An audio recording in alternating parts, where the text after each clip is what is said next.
And welcome to the last day of my Rotterdam trip, where we actually reach the end and deliver the horn. Fair warning, expect a little bit more voiceover and post-production here because I don't have as much actual video footage of this last day. So yeah, Rotterdam, huh? 700 something kilometers in a couple days, 5 or 6 days, with a stopover day in Hamburg. I can't complain. It's been great. Yeah, that was a pretty great trip, and I decided to just take a few minutes to sort of digest the fact that I was done now. So after having just sat there and taken it in for a little bit, I took the rest of the day for myself.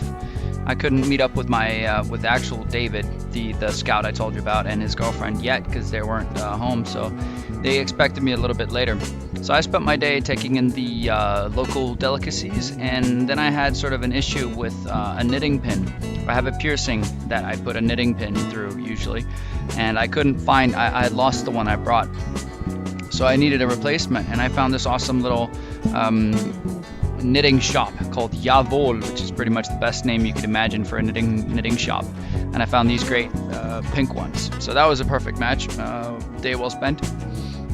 Now, of the actual visit to David and his girlfriend Katinka, I have very little footage, and that's because I have a tendency to live in the moment when I'm doing things that are important.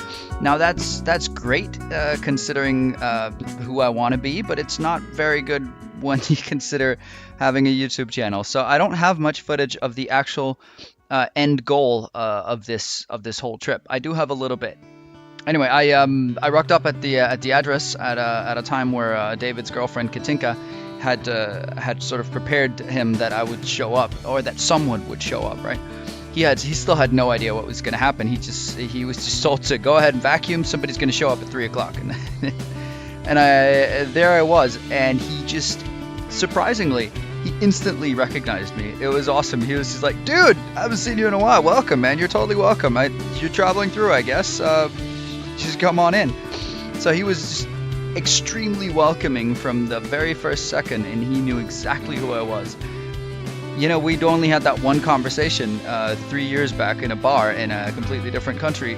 He might not recognize this weird bearded fellow who just rocked up at his doorstep without warning. So, but he did, and it was awesome. He had not connected my showing up there with the Kudu horn at all, because I don't think he ever expected me to keep that promise. He remembered it, but he didn't know I was going to keep it.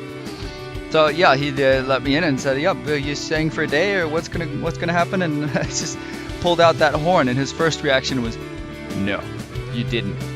You goddamn didn't." No, because he knew exactly what that was. He just never expected me to actually go through with it. So the best part of the whole thing, the whole trip, was the reaction of David and how happy he got. When you manage to do something that makes someone this happy, it is worth every bit of it. That was just so rewarding.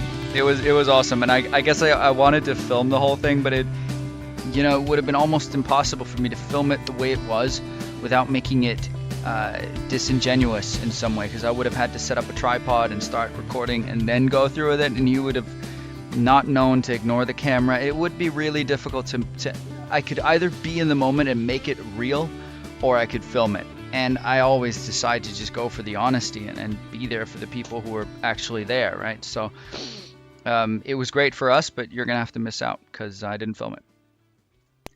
So I hung out for a couple of days with David and Katinka, and they were just awesome. You know how people are when you meet them and it feels like you've known them forever? That's kind of how it was. I just hung out with friends I didn't even know I had for a couple of days. It was fantastic. Yeah, so they just took a whole day out of their calendar to hang out with me, show me around town, and let me into their lives to do whatever they were going to do anyway, which is just freaking the best way ever to hang out with people. I felt so welcome. One of the things we did was we played this memory game that Katinka had made. She's a gynecologist, so she had made this sort of go fish just with gynecological terms. So it was a Dutch game of gynecology terms in go fish format. That was pretty great. And they took me around to taste the local delicacies, which turn out to be exactly the same stuff we have in Copenhagen, and some stuff we don't have, like a big giant butt plug gnome. I didn't get an explanation. That's just the thing they do.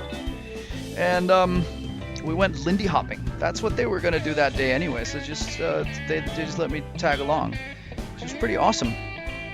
I sort of got the feeling that this sort of impromptu stage with the Lindy Hop sort of embodies a little bit of the Rotterdam spirit, which is Rotterdam sort of does its own thing. It's had time to evolve and become its own thing. It's not like Amsterdam or other towns. It has a sort of a spirit of its own, which is well worth visiting. I highly recommend it. So yeah, I want to thank you so much, David and Katinka, for giving me an awesome view of your town. I appreciate it. So I was pretty much at the end of the journey here, and it was time for me to finally give up my bike. And that's never easy to do, especially with a machine that's been bringing you adventures over many years, and especially this last adventure, the biggest one of them all. It was harder than I had thought, actually, to let go of this bike, but I finally managed it. So I took it around to the Give a Bike Foundation, which lived just on the other side of town, and I went there and I met this one guy. It turned out there's just one guy running it nowadays. It used to be a little bit bigger, and hopefully he'll get some help soon, because dude was running it from Amsterdam in Rotterdam, so he was sort of commuting, which was a little crazy. And there's all these crazy amounts of bikes in various piles of various categories, and he has to eventually sort of sort them out and deliver them to various countries, and I think he was a little swamped. Yeah, so he seemed really busy, and I figured, why not give him a hand? So I started picking up a bike and some tools, and basically started fixing up bikes. He had like a backlog of bikes to fix up for various projects, so I figured I'd give him a hand.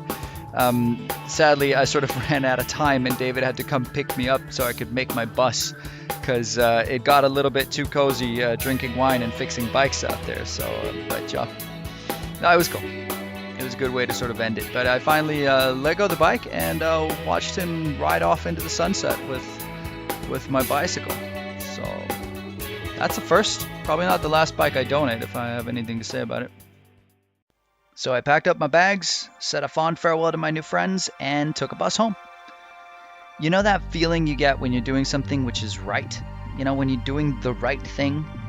There's a certain feeling you can feel deep in your gut, and I've had that feeling all the way through this trip. I'm so freaking glad I went and that I actually got it done. You know, that feeling of closure with this horn is just, it was perfect. So, I hope this trip serves as a reminder, at least to me, that adventure is right at your doorstep, and it doesn't have to take you super far away or cost a lot of money in order to be wonderful. You just gotta go, and you'll probably meet some fantastic people along the way and find out how much easier it is to go and have great adventures than you think it is. You know, it doesn't take a lot of preparation or gear or anything. You just basically got to have the courage to go and the courage to let life in, let people in. All of the people I met along the way just reaffirmed the notion that most people are probably cooler than you think and shouldn't be feared by default. So here's my advice for whatever it's worth. Let life in, give back in whatever small way you can, and keep your promises.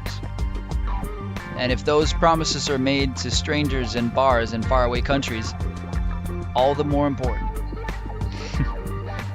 So I want to thank everybody for actually watching this.